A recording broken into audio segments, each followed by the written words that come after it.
orang call. Assalamualaikum Ustaz. Waalaikumsalam. Ustaz ni Abang Man Penang. Saya kata mana aku tahu hang Abang Man Penang apa? Muka tak nampak siapa hari. Ustaz kenal saya, Ustaz saya pun kenal Ustaz. Ustaz saya ada masalah. Masalah apa? Ustaz saya baru habis gaduh dengan bini saya Ustaz. Bola dah. Ada juga satu lagi.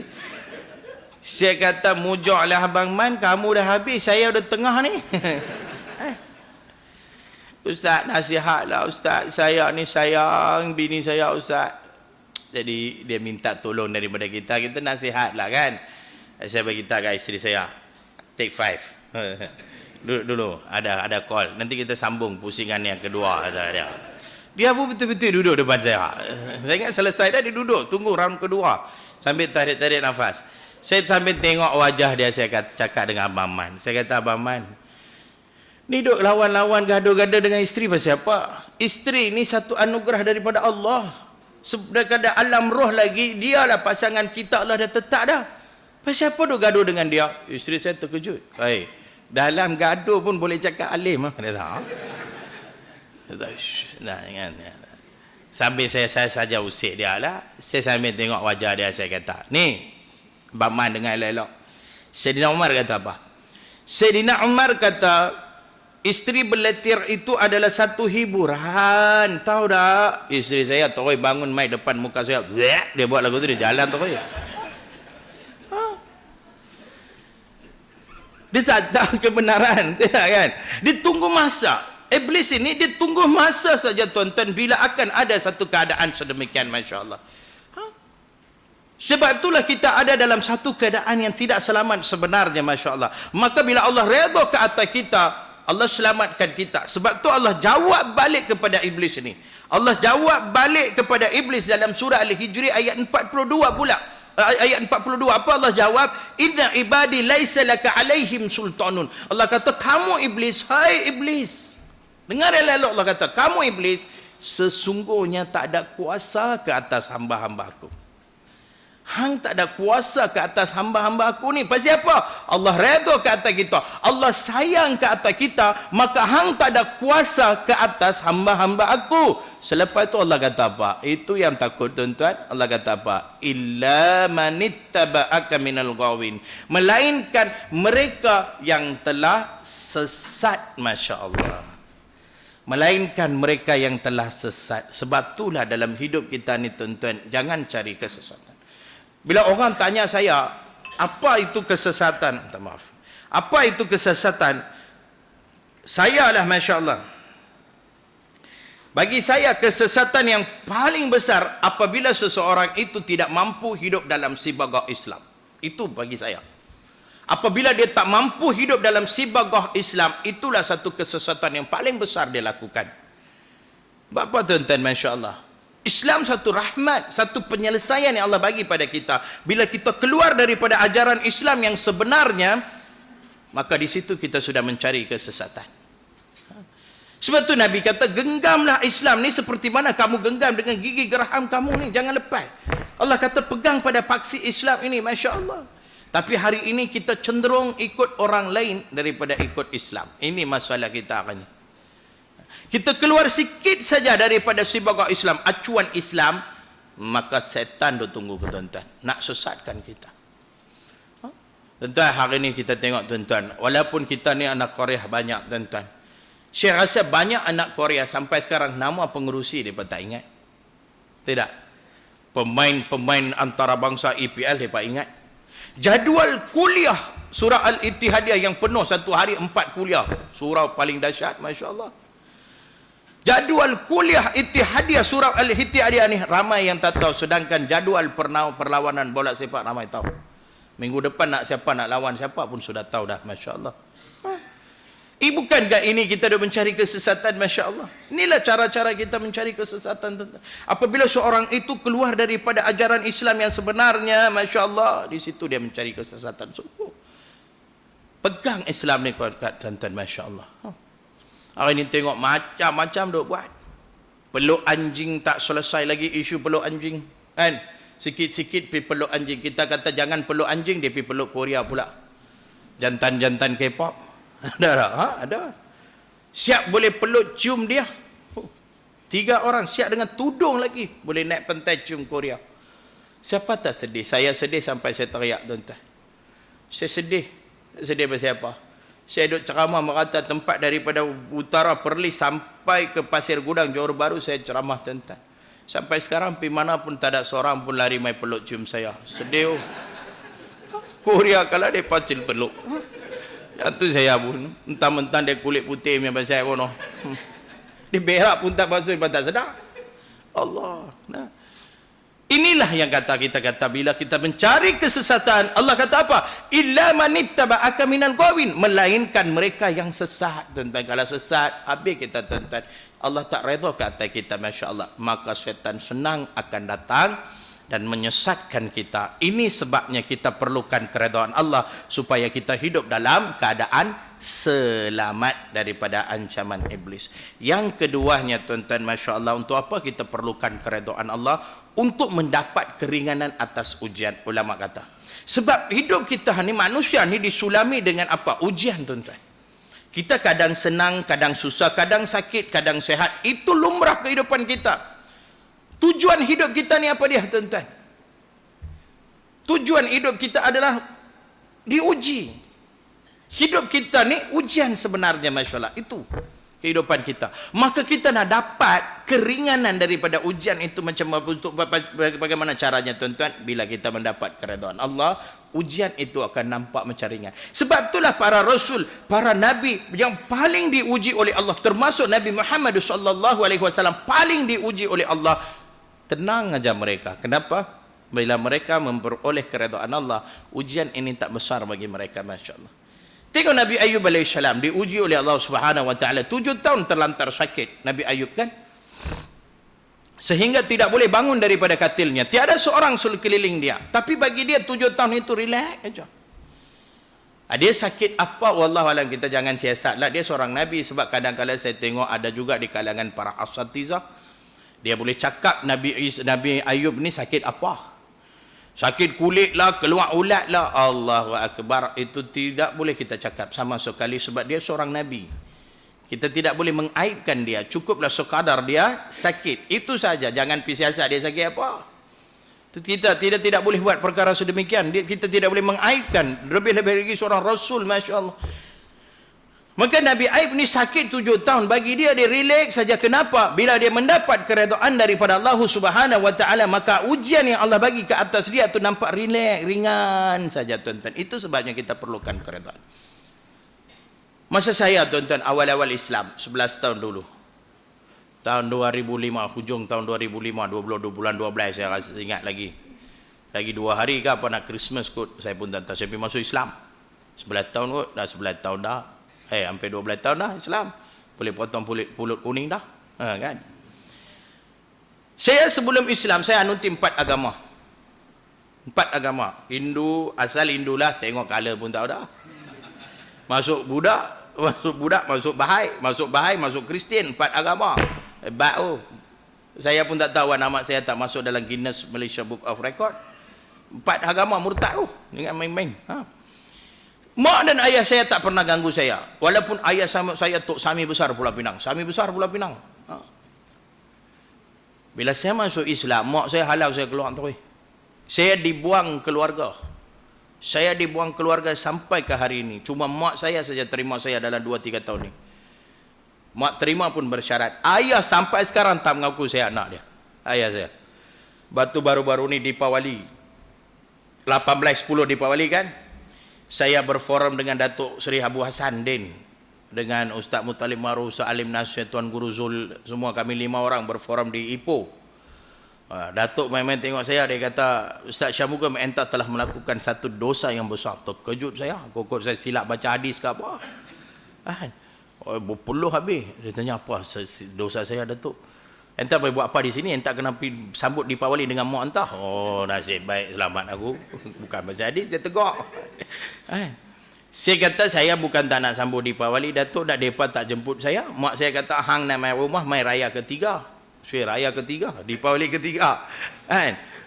Tu macam tu. Ya Datuk, ayah langsung tak nak tengok saya. Saya pergi pun dia tutup pintu, tutup tingkap. Masya Allah, nak buat macam mana? Entah banyak bersabarlah. Oh, Datuk sedih lagi. Saya tak sedih, dia yang sedih. Bagus Datuk, Masya Allah. Nah, 11 tahun tuan-tuan saya menagih kasih ayah dan ibu sampai ke hari ini, Masya Allah, doa saya tak pernah putus. Allahu Akbar tuan-tuan, Masya Allah. Bagi saya, walaupun ini satu ujian, tapi bila saya mencari keredaan Allah, saya nampak macam tenang aja. Sebab apa? Walaupun tak ada kasih sayang ayah dan ibu, kasih sayang Allah, keredaan Allah lagi besar tuan-tuan. Lagi besar, lagi tinggi, Masya Allah, tabarakallah. Sebab tu tuan-tuan, bila Allah uji pada kita ni, bila kita mencari keredaan Allah, ujian Allah tu nampak ringan dalam diri kita ni, Masya Allah. Saya melalui pelbagai benda-benda yang kadang-kadang saya kadang tidur, saya fikir, saya pun takut juga. Sampai makan pun tak ada kadang-kadang. Bukan tak ada, saya tak pernah makan mewah lepas saya Islam. Tuan-tuan, sebelum saya Islam, saya hidup mewah. Saya berniaga dan sebagainya, duit banyak. Saya makan mewah, sehari nasi kandang 70-80 ringgit saya makan, tak heran lah. Sebelum saya Islam, saya timbang tengok waktu tu berat saya 68 kg. Saya masuk Islam tuan-tuan, makan tuan-tuan nasi putih kicap aja. Yang kalau ada duit Maggi telur tu saja. Pergi timbang tengok 96 kg. Terkejut. Biar betul. Makan banyak 68, makan sikit 96. Itulah orang kata Islam rahmatan lil alamin. Kan? Masya-Allah. Nah, sampai macam tu tuan-tuan. Jadi semua dugaan itu yang Allah bagi ujian itu boleh dilalui dengan cara yang senang itu sebab apabila kita mencari keredaan Allah Subhanahu wa taala. Dan sebab yang ketiganya kenapa ulama kata kita perlukan keredaan Allah, tuan-tuan kena ingat, kita datang daripada siapa? Kita datang daripada Allah Subhanahu wa taala dan kita sedang pulang kepada Allah Subhanahu wa taala. Tuan-tuan, kita meninggal hari ini, tinggal anak, tinggal isteri, tinggal harta dan sebagainya. Malam meninggal, pagi sudah sampai kepada Allah Subhanahu wa taala. Tuan-tuan, kita tahu tempat kita nak kembali kepada ialah kepada Allah Subhanahu wa taala. Apa yang perlu kita bawa, tuan-tuan? Keredaan Allah lah. Sebab apa tuan-tuan? Kehidupan kita bukan berakhir di sini.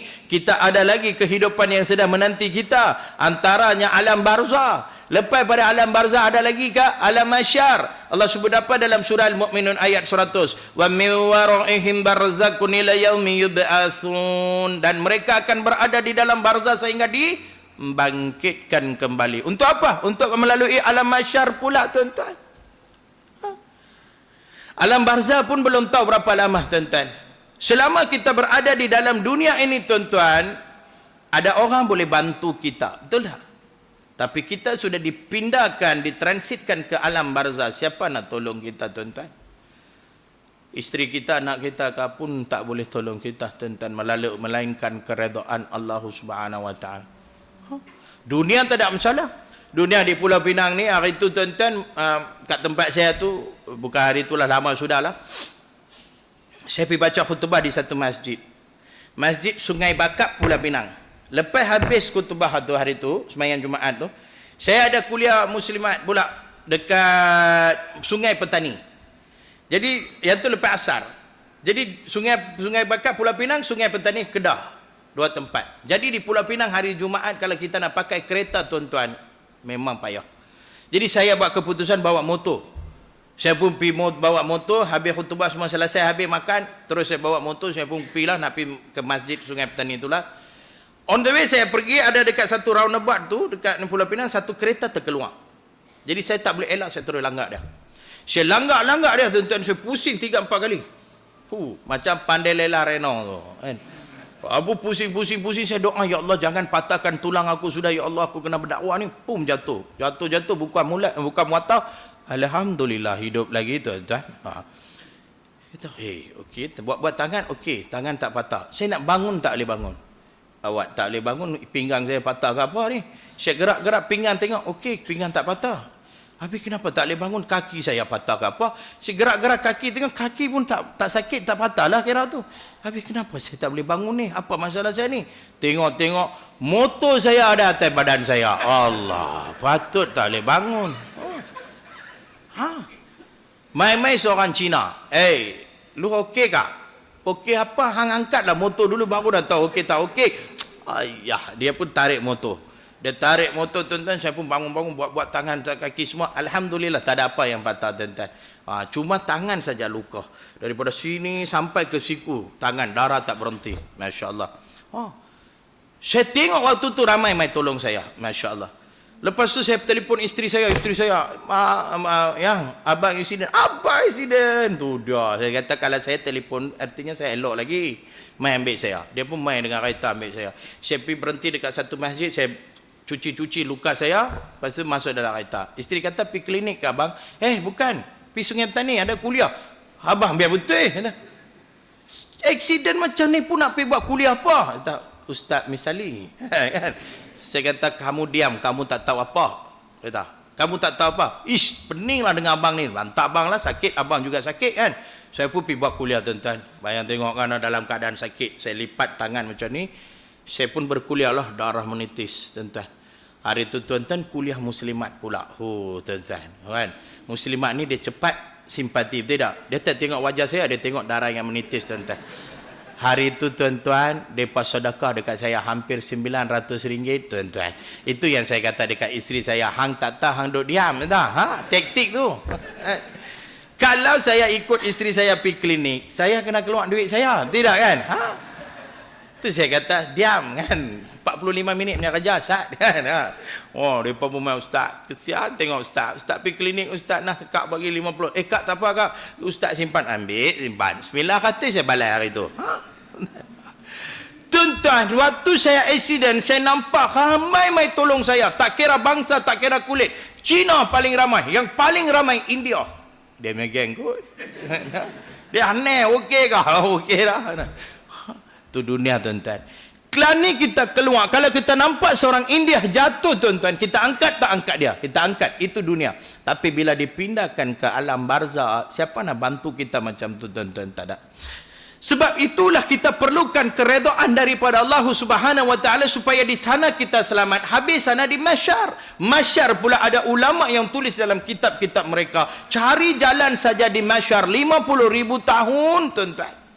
Itu cari jalan. Belum lagi di atas apa dia? Timbangan mizan. Cuba bayang tengok tuan-tuan, di atas timbangan mizan dalam keadaan apa? Seurat benang tak ada di atas badan kita.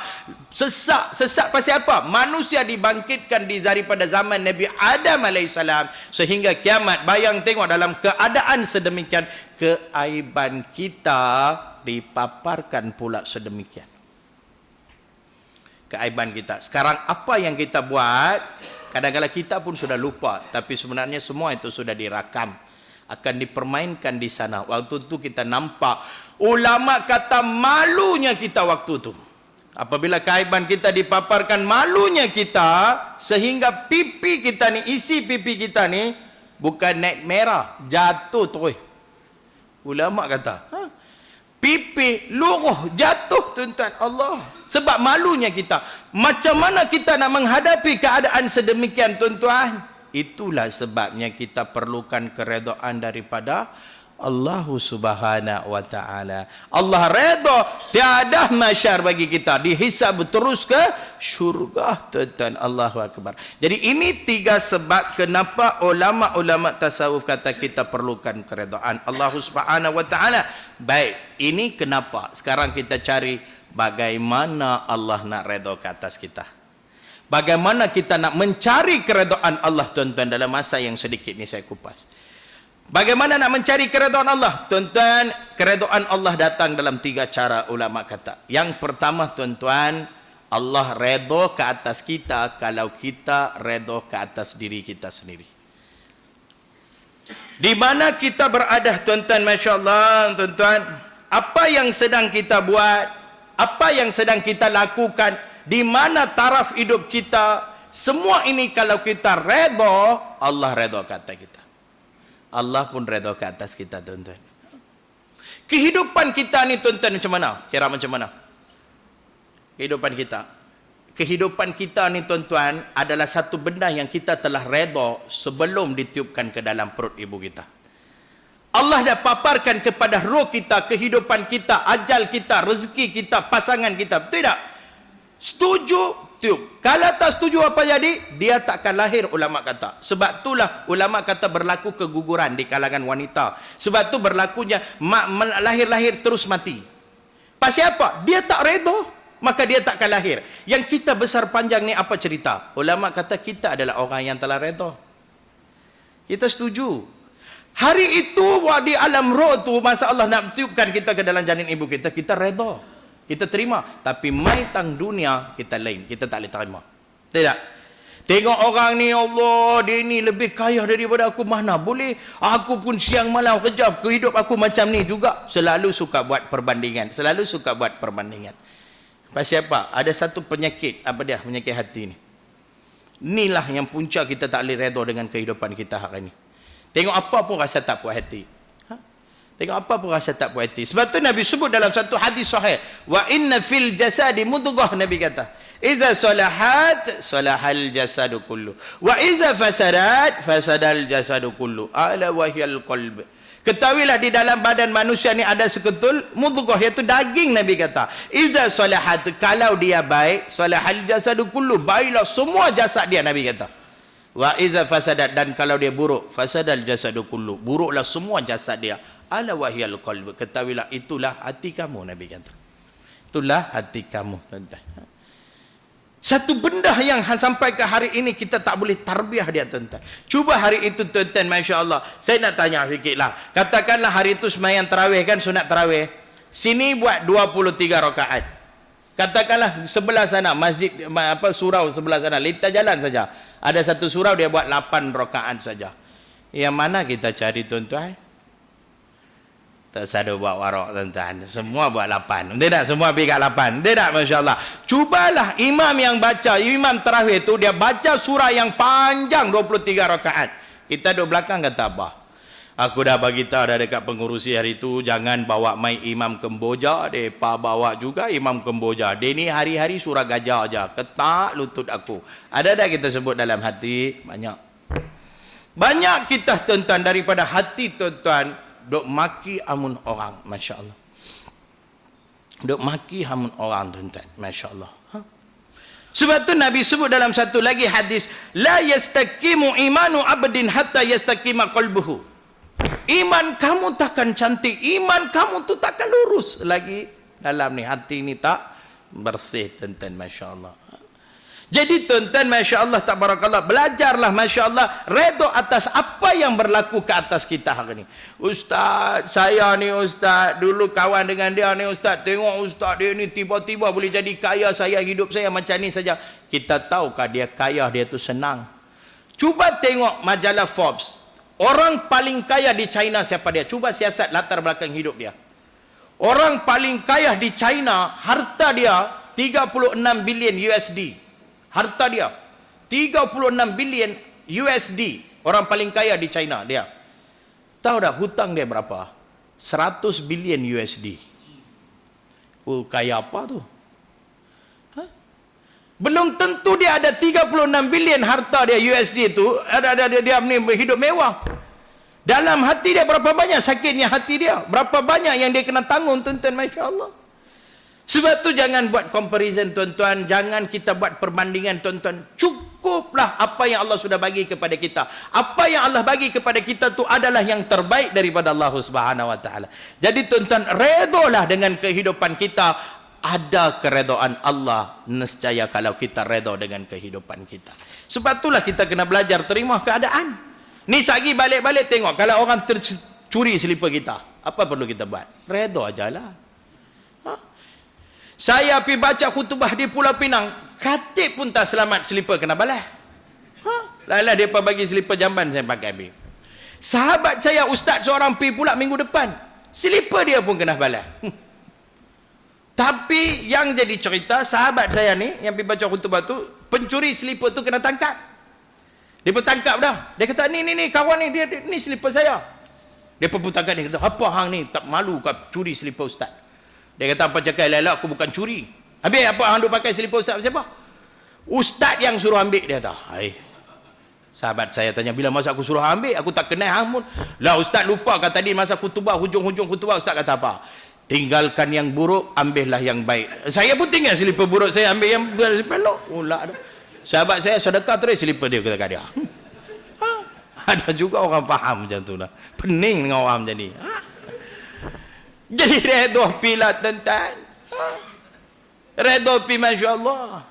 Terima keadaan. Apa saja berlaku ke atas kita ni tuan-tuan, itu adalah yang terbaik yang Allah sudah letakkan ke atas kita, dan itu adalah satu perjanjian yang telah kita redha waktu alam roh lagi. Mai sini kalau kita tak boleh terima tuan-tuan, itu adalah atas dasar sakitnya hati kita. Masya Allah. Terima keadaan, mescaya Allah terima kita. Allah redha ke atas kita. Okey. Cara yang kedua, bagaimana Allah redha ke atas kita? Tuan-tuan, redha Allah ni datang melalui manusia. Macam mana Allah redha melalui manusia? Tuan-tuan, ayah-ayah, ibu-ibu, kalau ayah-ayah, ibu-ibu kita redha ke atas kita, Allah redha ke atas kita, tuan-tuan. Allah redha ke atas kita. Sebab tu Allah sebut di dalam Quran, wala taqul umma uffin, jangan kamu sebut uffin kepada mak dan ayah kamu. Apa maksud uffin? Jangan sebut adik-beradik upin-ipin, tuan-tuan. Apa maksud uffin? Ufin, bukan bukan selalunya saya dengar orang ulama Pak Asatiza kata uf, bukan ufin tu apa dia? Ufin ni ulama tafsir kata segala perkataan yang merujuk kepada kebencian, kita panggil makcis, itulah ufin. Orang tua, itulah ufin. Hai, tak sedap, itulah ufin. Segala perkataan yang merujuk kepada kebencian, itulah uffin, tuan-tuan. Ya Allah maksudkan dalam Quran. Jadi kalau ada ayah dan ibu, jagalah mereka biar mereka redha ke atas kita. Kalau mereka redha, tuan-tuan, Allah pasti akan redha ke atas kita. Allahu akbar, tuan-tuan. Ustaz, saya tak ada mak, saya tak ada ayah, ustaz.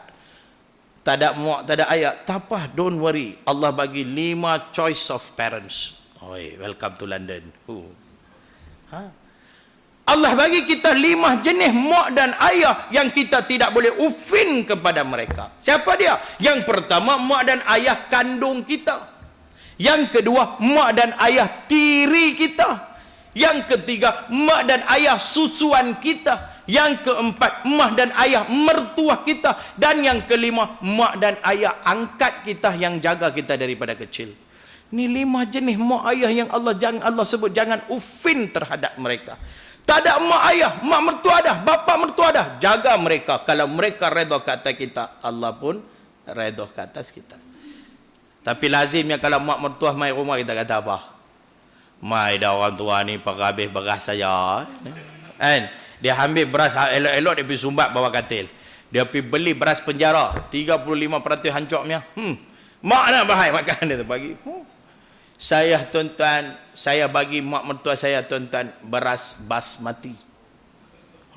Sebulan 2 kampit saya bagi dia, 20 kilo saya bagi dia makan. Beras basmati sikit punya mahal, tuan-tuan. Ngapa? Saya bagi mak mertua saya makan beras basmati. Sebab apa? Sebab saya pun ada satu toke beras sedekah dekat saya, beras tu. Di Jitra ada seorang toke beras di Jitra, Kedah. Setiap bulan bagi saya 2 kampit beras. Ustaz Syamugam pergi ambil beras di kedai. Saya pun pergi. Beras basmati, tuan-tuan. 2 kampit dia bagi 10 kilo, 10 kilo. Saya pun pergi bagi dekat mak mentua. Mak, makanlah beras ni. Makasih, no. Dia tak tahu orang sedekah dekat saya tu. Saya jaga mak mentua saya. Menantu misali. Sebab apa saya jaga mak mentua saya, tuan-tuan? Sebab mak mertua saya orang kata ibarat kedai emas bergerak.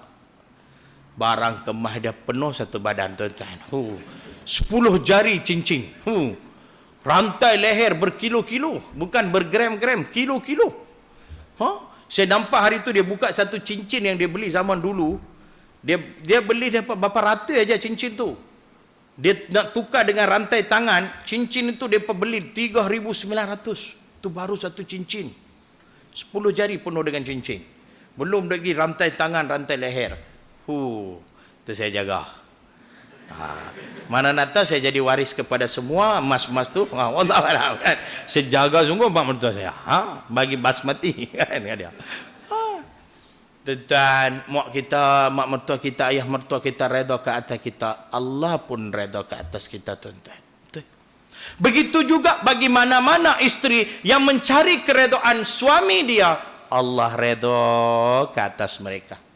Lagipun Allah sebut apa? Allah akan berikan pahala kepada isteri, mana-mana isteri yang mencari keredaan suaminya, seperti mana redanya Siti Maryam dan juga Asya. Siapa dia Maryam? Ibu kepada Nabi Isa alaihissalam. Seorang wanita bangsawan, seorang wanita yang suci, balik rumah dalam keadaan mengandung. Nampak tak tuan-tuan macam mana tumahan penderitaan yang dia lalui. Dia redha dengan kehidupan dia. Begitulah pahala yang Allah akan bagi kepada mana-mana isteri yang mencari keredaan suami dia. Allahu Akbar, tuan-tuan. Begitu juga redanya Asya. Asya ni siapa dia? Isteri Fir'aun. Sekejam-kejam Fir'aun, istrinya ajib. Istrinya orang baik, istrinya orang yang beriman pada Allah. Akhirnya Fir'aun sendiri bunuh isteri dia, baling batu atas kepala dia. Tu cari keredaan suami dia, Masya Allah. Tapi kita kadang-kadang kita rasa macam kita mencari keredaan suami kita, tapi kita tak sedar satu benda. Kita tak sedar satu benda. Apa dia? Kaumnya, khususnya kamu ibu-ibu ni, isteri-isteri ni. Sebab apa? Kalau kita tengok peristiwa Isra Mi'raj Nabi kan, Isra Mi'raj Nabi ni, Nabi kan dibawa tinjau pergi neraka. Nabi nampak siapa dalam neraka paling banyak? Wanita. Tidak? Wanita paling banyak. Kenapa wanita paling banyak dalam neraka? Sebab tu Nabi bila turun balik ke dunia ni, habis settle semua, Nabi buat satu tazkirah, ceramah pendek. Dalam ceramah pendek itu Nabi jemput semua wanita. Nabi jemput semua wanita, laki Nabi tak jemput. Semua wanita yang ada dalam tazkirah Nabi. Dan terus Nabi tengok wanita, Nabi sebut apa? Ya ma'syara nisa, wahai kaum wanita, tak sadaqna, tak sadaqna, tak sadaqna. Sedekahlah kamu, sedekahlah kamu, sedekahlah kamu. Kenapa? Fa inni araituhunna aksara ahli nar. Sesungguhnya aku nampak kamu paling banyak di neraka. Bangun seorang wanita tanya, mana ya Rasulullah? Kenapa kami paling banyak ya Rasulullah? Nabi kata dua sebab. Dua sebab. Satu apa dia? Taksunal lak. Nabi kata taksub kepada lak. Lak tu apa dia? Li'an. Artinya mengumpat. Banyak mengumpat, banyak suka buat cerita, banyak sembang benda yang tiada manfaat. Ustaz laki pun mengumpat, ya ada, tapi minoriti. Majoritinya di kalangan wanita, Masya Allah. Yang kedua ni yang kena dengar. Nabi kata apa? Wa takfurnal bi'asyik, Nabi kata. Artinya mengingkari kebaikan suami.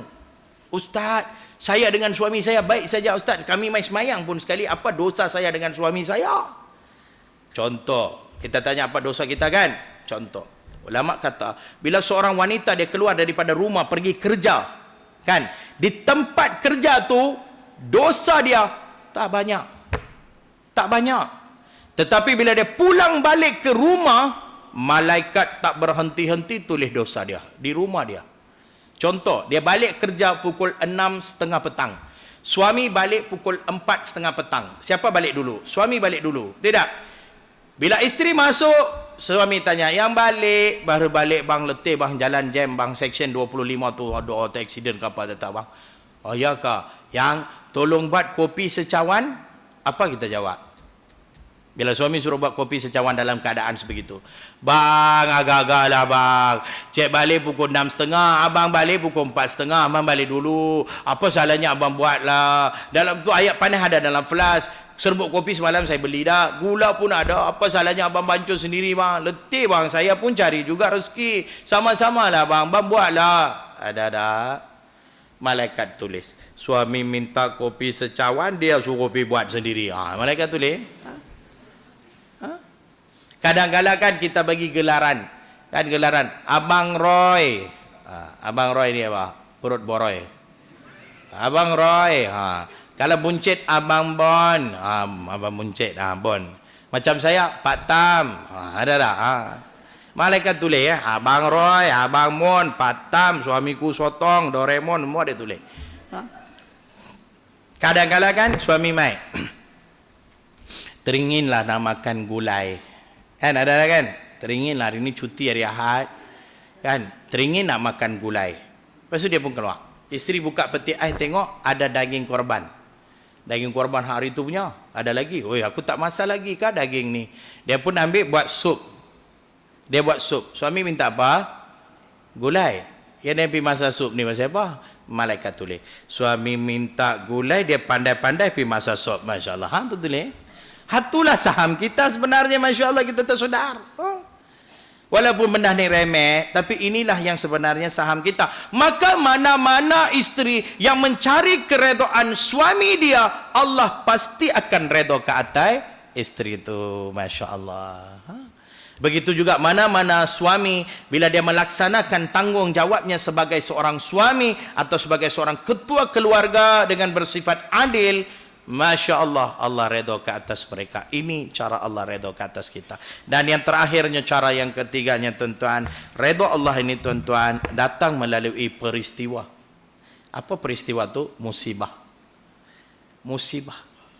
Bila Allah Subhanahu wa taala timpakan sebarang musibah ke atas diri kita ni tuan-tuan, belajar redha, sebab di sebalik musibah itu ada keredaan Allah.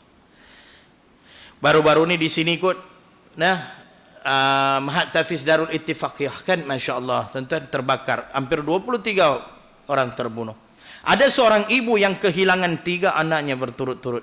3 orang anaknya hilang sekaligus.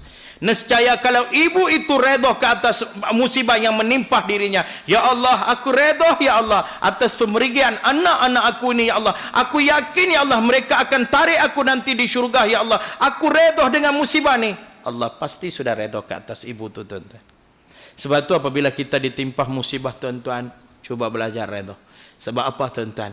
Di belakang, di sebalik musibah tu, Allah sudah selitkan keredaannya tuan-tuan. Jangan merungut tuan-tuan. Jangan kita duk komplain-komplain tuan-tuan. Masya Allah. Terima dengan hati yang terbuka. Terima dengan hati yang ikhlas. Cuba redha atas musibah yang Allah letakkan ke atas kita ni tuan-tuan. Allah pasti akan redha ke atas kita ni tuan-tuan. Masya Allah, tabarakallah. Sebab tu bila ditimpa musibah jangan patah hati tuan-tuan. Kuatkan semangat. Sebab dan yakin tuan-tuan. Sebab ada keredaan Allah dalam musibah tersebut tuan-tuan. Masya Allah, tabarakallah. Siapa yang tak ada musibah? Nabilah paling banyak musibahnya. Nabilah paling banyak musibah. Wajah ayah tak pernah lihat. Sayang kepada ayah, wajah ayah tak pernah lihat. Sayang kepada ibu, berapa lama saja menatap wajah ibunya, mati.